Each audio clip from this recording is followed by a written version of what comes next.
Well, I've been a martial artist for about 46 years, studying Japanese martial arts. I'm a master teacher in a rare Japanese warrior art that's not a sport art. So about 5 years ago, I started the HMAC, the Handgun Martial Arts Center. That is taking the handgun, making it into a martial art, and not a competitive endeavor, but something to actually for self-defense and the protection of others.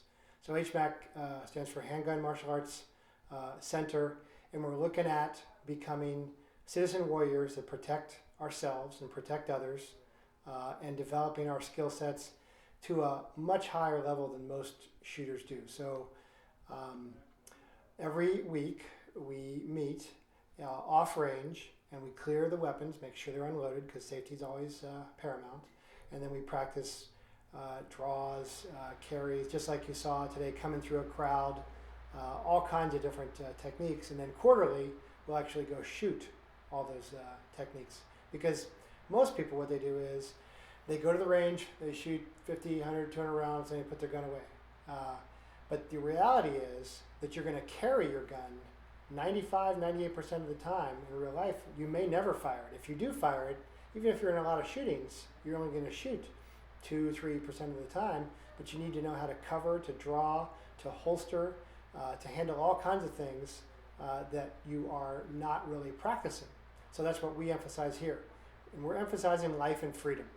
We're not emphasizing death and slavery. It's as important to know, perhaps even more important, when not to shoot as it is to when to shoot. You know, lots of guys go to the range and they'll say, well, I'll just shoot him. When in reality, no, you won't. You'll go up and down the lethal force to non-lethal to less than lethal, then back up the spectrum. The situation will change, but very rarely will you actually use lethal force, and sometimes it won't be lethal.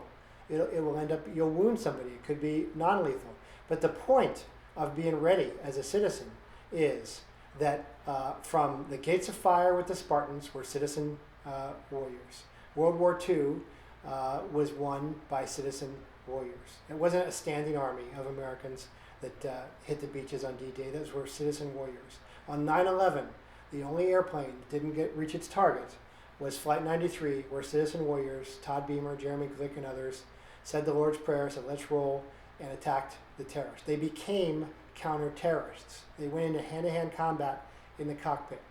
On January 9th, when that monster was trying to assassinate Congresswoman Giffords, it wasn't Pima County Sheriff's deputies, it wasn't soldiers, it was citizens who stopped the attacker, who disarmed him. So it's always citizens who need to be able to step up. I just did a couple seminars for high school students, principals, and teachers on how to stop a Connecticut type shooter as well.